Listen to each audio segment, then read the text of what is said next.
નમસ્કાર, આપ જોઈ રહ્યા છો નિર્ભય ન્યૂઝ અને હું છું આપની સાથે રિદ્ધિ। વેધર અપડેટમાં આજે વાત કરીએ કે આજે કયા જિલ્લામાં વરસાદ પડવાનો છે। ગઈકાલે કયા જિલ્લામાં વરસાદ પડ્યો હતો, કારણ કે હવામાન વિભાગે આગામી 3 દિવસ માટે જે વરસાદની આગાહી કરી હતી તેમાં આજે છેલ્લો દિવસ વરસાદની આગાહીનો છે કે ગુજરાતની અંદર ભારેથી અતિ ભારે વરસાદ પડવાનો છે। એટલે કે સતત 2 દિવસથી ગુજરાતની અંદર સાર્વત્રિક વરસાદ પડી રહ્યો છે। એમાં આજે કયા જિલ્લામાં વરસાદ પડવાનો છે અને ગુજરાતની અંદર જે વરસાદ પડી રહ્યો છે તે કયા કારણથી આવી રહ્યો છે તે પણ આપણે પહેલા વિંડીના માધ્યમથી સમજી લઈએ। આપણે પહેલા એ સમજીએ કે હવામાન વિભાગે જે આગાહી કરી છે તે મુજબ ગુજરાતમાં જે વરસાદ પડી રહ્યો છે તેમાં 2 કારણ આપણે જાણી શકાય છે કે હવામાન વિભાગે જે આગાહી કરી તે મુજબ મહારાષ્ટ્રમાં પણ અત્યારે વરસાદી માહોલ છે અને મધ્યપ્રદેશની અંદર પણ અત્યારે વરસાદી માહોલ છે। એટલે કે મહારાષ્ટ્રથી ઠંડા પવનો ફૂંકાઈ રહ્યા છે, આ સાઈડથી મધ્યપ્રદેશથી ઠંડા પવનો ફૂંકાઈ રહ્યા છે। એટલે કે દક્ષિણ ગુજરાતનો જે ભાગ છે તે જગ્યા પર ભારેથી ભારે વરસાદની આગાહી મુજબ ત્યાં સતત વરસાદ 2 દિવસથી પડી રહ્યો છે। આપણે જોઈ રહ્યા છીએ કે જે રીતે કચ્છની આજુબાજુ જે ઠંડા પવનો ફૂંકાઈ રહ્યા છે અને આજુબાજુ જે વરસાદી વાતાવરણ આપણને દરિયામાં જોવા મળ્યું છે તે મુજબ આપણને સૌરાષ્ટ્રના બધા જ વિસ્તારોમાં વરસાદ દેખાઈ રહ્યો છે। આ સાથે જ કચ્છની અંદર પણ વરસાદ આપણને દેખાઈ રહ્યો છે। જે આ બ્લુ કલર દેખાય છે તે વરસાદની નિશાની આપણને સૂચવે છે। આ સાથે જ રાજકોટ હોય, જામનગર હોય, વેરાવળ હોય, ગીર સોમનાથ હોય, એ બધા જ વિસ્તારોમાં આપણને વરસાદ દેખાઈ રહ્યો છે। એટલે કે ત્યાં વરસાદ પડવાની સંભાવના છે। હવામાન વિભાગે જે આગાહી કરી છે એ મુજબ આજે એટલે કે જે દક્ષિણ ગુજરાત છે તેમાં પણ વરસાદની આગાહી કરવામાં આવી છે। આપણને અહીંયા મધ્ય ગુજરાત એટલે કે ભોપાલને એ બાજુ વરસાદ દેખાઈ રહ્યો છે, નીચે નાસિક એટલે મહારાષ્ટ્ર, મુંબઈના વિસ્તારોમાં વરસાદ દેખાઈ રહ્યો છે। આ બંનેનો જે વરસાદ છે અને એમની સાથે જે ઠંડા પવનો ફૂંકાઈ રહ્યા છે તેમને લઈને દક્ષિણ ગુજરાતની અંદર આપણને અહીંયા વરસાદ જોવા મળે છે। સુરતના વિસ્તારોમાં, વડોદરાના વિસ્તારોમાં, નવસારીના વિસ્તારોમાં આ એ વિસ્તારો છે કે જે જગ્યા પર હવામાન વિભાગ આગાહી કરી છે એ મુજબ વરસાદ પડી રહ્યો છે। સતત વરસાદ છે તે ઉપર આવી રહ્યો છે। આ 11 તારીખનું ચિત્ર આપણે જોઈ રહ્યા છીએ કે આ જગ્યા ઉપર આપણને વરસાદ જોવા મળવાનો છે। સૌરાષ્ટ્રનો ભાગ છે, અમદાવાદનો પણ વરસાદ છે તે આવરી રહ્યો છે। આ સાથે ગીર સોમનાથ, જામનગર, વેરાવળ, કચ્છના ઉપરના ભાગમાં પણ આપણને વરસાદ દેખાઈ રહ્યો છે। આ સાઈડ આપણે ઉપર જઈએ બનાસકાંઠા, મહેસાણામાં પણ આપણને વરસાદ દેખાઈ રહ્યો છે। નીચે મહારાષ્ટ્રમાં જે અહીંયા બધું જ આ વરસાદી સિસ્ટમ છે તે સક્રિય થઈ છે, વરસાદ પડી રહ્યો છે, એમની સાથે મહારાષ્ટ્રમાં પણ વરસાદ પડી રહ્યો છે। એટલે કે મધ્યપ્રદેશ અને મહારાષ્ટ્રથી જે વરસાદ આવી રહ્યો છે, જે પવનો ફૂંકાઈ રહ્યા છે તે સીધા જ દક્ષિણ ગુજરાતના ભાગને આવરી રહ્યા છે। એટલે કે ગુજરાતનો જે ઉત્તરથી લઈને દક્ષિણનો જે ભાગ છે એ જગ્યા ઉપર વરસાદ પડી રહ્યો છે અને જે આપણને દેખાઈ રહ્યું છે, જે બ્લુ કલર છે, ગ્રીન કલર છે, એ જગ્યા ઉપર ભારેથી અતિ ભારે વરસાદની આગાહી છે। એ મુજબ જે બ્લુ કલર દેખાઈ રહ્યો છે એ જગ્યા ઉપર સામાન્ય વરસાદ વરસી રહ્યો છે। એટલે કે આપણને સમગ્ર ગુજરાતની અંદર અત્યારે સાર્વત્રિક વરસાદ દેખાઈ રહ્યો છે। કચ્છના અમુક વિસ્તારોને બાદ કરતાં સમગ્ર ગુજરાતમાં વરસાદ દેખાઈ રહ્યો છે અને જેમ જેમ આગળ જઈએ એમ ધીમે વરસાદ છે તે ઓછો થઈ રહ્યો છે।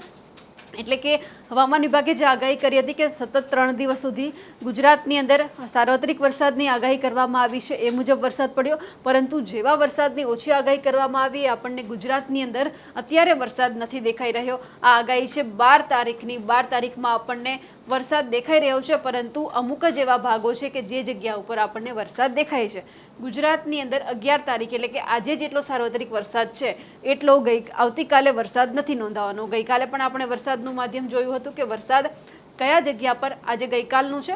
ગઈકાલની અંદર ગુજરાતની અંદર સૌરાષ્ટ્રનું દક્ષિણ ગુજરાતમાં વરસાદ પડવાની સંભાવના વ્યક્ત કરવામાં આવી હતી, એ મુજબ ત્યાં વરસાદ પડ્યો હતો અને હવે જે આગાહી કરવામાં આવી છે એ મુજબ આજના દિવસમાં સાર્વત્રિક વરસાદ વરસવાની સંભાવના છે। એટલે કે અમુક જગ્યા ઉપર અત્યારે વરસાદ ચાલુ થઈ ગયો છે।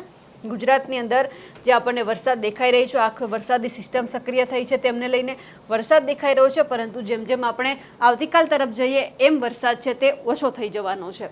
અને હવે એ જોઈએ કે આજે જે વરસાદની આગાહી કરવામાં આવી છે એમાં કયા એવા જિલ્લા છે કે જ્યાં હવામાન વિભાગે ભારેથી અતિ ભારે વરસાદની આગાહી કરી છે। હાલ તો હવામાન વિભાગે જે આગાહી કરી છે એમાં કોઈ જ જગ્યા ઉપર ભારેથી અતિ ભારે વરસાદની આગાહી નથી કરવામાં આવી, ખાલી આપણને ભારે વરસાદની આગાહી કરવામાં આવી છે અને એ જ ભારે વરસાદની અંદર દક્ષિણ ગુજરાતનો સમાવેશ થાય છે। દક્ષિણ ગુજરાતમાં નવસારી, વલસાડ, દાદરા નગર હવેલી, આ જે 3 જિલ્લા છે તેમાં વરસાદી માહોલ આપણને જોવા મળવાનો છે। કારણ કે મહારાષ્ટ્રમાં પણ વરસાદ છે, મધ્યપ્રદેશમાં પણ વરસાદ છે, એટલે કે બંનેના વરસાદ અને બંનેનો ઠંડા પવન જે ફૂંકાઈ રહ્યા છે તે ભેગા થશે, એટલે કે નવસારી, વલસાડ, દાદરા નગર હવેલીમાં વરસાદ પડવાનો છે. બાકીના વિસ્તારોમાં વરસાદ છે, પરંતુ હળવાથી મધ્યમ વરસાદની આગાહી મુજબ ત્યાં વરસાદ પડી રહ્યો છે. હવે એ જોઈ લઈએ કે હવામાન વિભાગે જે આગાહી કરી છે એમાં ભારે વરસાદની આપણે વાત કરી. હવે એવા કયા સ્થળ છે કે જે જગ્યા ઉપર હળવાથી મધ્યમ વરસાદની આગાહી કરવામાં આવી છે? એમાં આપણને આખા ગુજરાત દેખાઈ રહ્યું છે.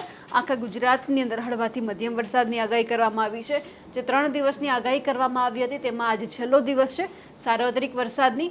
ગુજરાતની અંદર આપણને વરસાદ દેખાઈ રહ્યો છે. બનાસકાંઠામાં હળવાથી મધ્યમ વરસાદ છે. પાટણમાં, મહેસાણા, સાબરકાંઠા, ગાંધીનગર, અરવલ્લી, અમદાવાદ, ખેડા, મહીસાગર, પંચમહાલ, દાહોદ, આણંદ. આપણે ઉત્તર ગુજરાતથી શરૂઆત કરી. ઉત્તર ગુજરાતમાં હળવાથી મધ્યમ વરસાદની આગાહી મુજબ વરસાદ પડી રહ્યો છે. એ પછી મધ્ય ગુજરાત તરફ આવીએ એટલે મધ્ય ગુજરાતમાં પણ હળવાથી મધ્યમ વરસાદ પડી રહ્યો છે. વડોદરા, છોટાઉદેપુર, ભરૂચ, નર્મદા, સુરત, તાપી, નવસારી, ડાંગ, દમણ, વલસાડ, દાદરા નગર હવેલી આ વિસ્તારોમાં પણ હળવાથી મધ્યમ વરસાદની આગાહી છે. વલસાડ જિલ્લો છે, નવસારી, ડાંગ, દાદરા નગર હવેલી આ વિસ્તારમાં ભારેથી અતિભારે વરસાદની આગાહી નથી, માત્ર ભારે વરસાદની આગાહી છે. પરંતુ એમના અમુક વિસ્તાર એવા છે, અમુક તાલુકા એવા છે કે જે હળવાથી મધ્યમ વરસાદની પણ આગાહી છે. એટલે કે વલસાડમાં જો વરસાદ પડશે તો અમુક તાલુકામાં જોઈએ એટલો વરસાદ નહીં હોય. બાકીના જે જિલ્લાઓ છે, વલસાડની અંદર જે તાલુકા છે તેમાં વરસાદ પડવાનો છે. આ સાઈડ આપણે કચ્છની વાત કરી લઈએ. કચ્છમાં પણ હળવાથી મધ્યમ વરસાદની આગાહી છે. મોરબી, સુરેન્દ્રનગર, રાજકોટ, બોટાદ, ભાવનગર, અમરેલી, જૂનાગઢ, ગીર સોમનાથ, પોરબંદર, દેવભૂમિ દ્વારકા અને જામનગર આ એ જિલ્લાઓ છે કે જે જગ્યા ઉપર હળવાથી મધ્યમ વરસાદની આગાહી કરવામાં આવી છે. આપણે મીડિયાના માધ્યમથી પણ જોયું હતું કે જે આ વિસ્તારો છે એ જગ્યા ઉપર હળવાથી મધ્યમ વરસાદ આપણને દેખાઈ રહ્યો હતો. અહીંયા અત્યારે 40 થી 50 કિલોમીટરની ઝડપે પવન ફૂંકાઈ રહ્યા છે. એટલે કે અહીંયા જે દરિયા કિનારો આવેલો છે દેવભૂમિ દ્વારકા, પોરબંદર, જૂનાગઢ, ગીર સોમનાથ આ જગ્યા ઉપર માછીમારોને દરિયામાં ન જવાની પણ સૂચના આપવામાં આવી છે.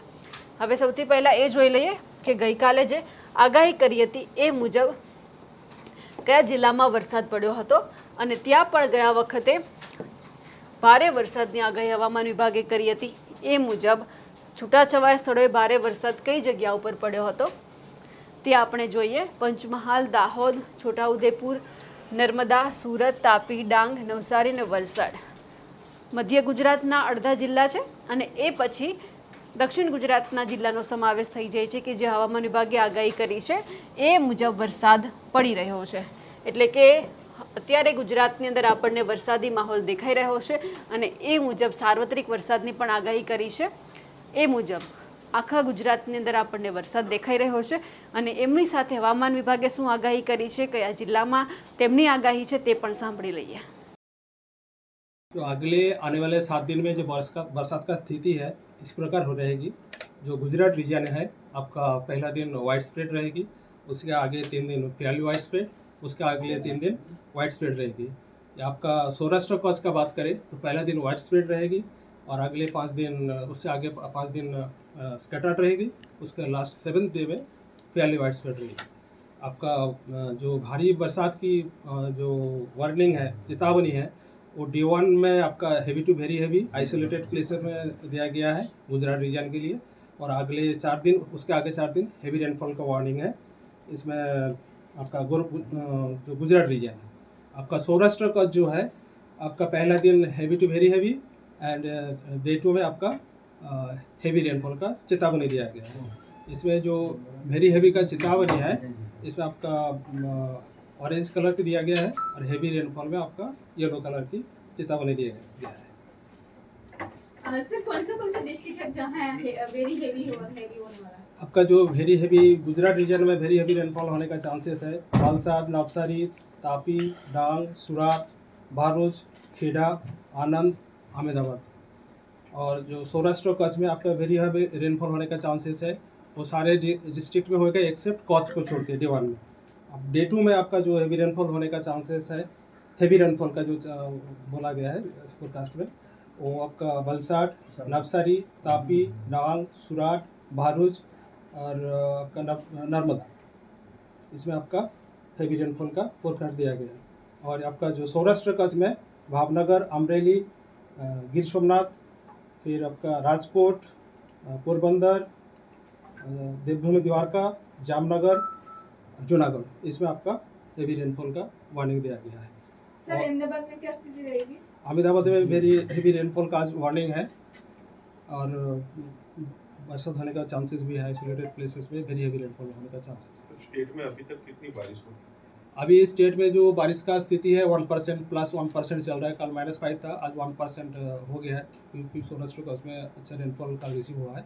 1% हो गया, प्लस 1% में चल तो रहा है। अलर्ट दिया गया है मछुआरों के लिए? हाँ, मछुआरे के लिए हम लोग डे 3 एंड डे 4 डे 5 में हम वार्निंग दिए हैं। जो विंड स्पीड है 45 टू 55 स्पीड रहेगा और गास्टिंग टू 65 रहेगा आपका डे 3 डे 4 में। और डे 5 में थोड़ा सा डाउन होगा, 35 टू 45 विंड स्पीड रहेगा और gusting to 55 kilometre per hour. तो कौन सी सिस्टम है सर अभी? अभी जो सिस्टम है, एक शेयर जोन लाई कर रहा है 20 डिग्री नॉर्थ में एंड एक साइक्लोनिक सर्कुलेशन कॉच रीजन में लाई कर रहा है। इसके लिए ये हेवी रेनफॉल का वार्निंग दिया जा रहा है। सर अहमदाबाद में ज़्यादा बारिश नहीं देखने को मिली, उसका क्या रीज़न है? अभी जो सिस्टम है उस सिस्टम के हिसाब से मॉइस्चर इनकर्शन हो रहा है, लेकिन जो ट्रिगरिंग फैक्टर है वो उसमें नहीं हो पा रहा है। लेकिन आज तो हम हेवी रेनफॉल का वार्निंग दिया गया। તમારા વિસ્તારમાં કેવો વરસાદ પડી રહ્યો છે અમને કમેન્ટ કરીને ચોક્કસથી જણાવજો. સાથે જ નિર્ભય ન્યૂઝને લાઇક, શેર અને સબસ્ક્રાઇબ કરવાનું ભૂલશો નહીં. નમસ્કાર.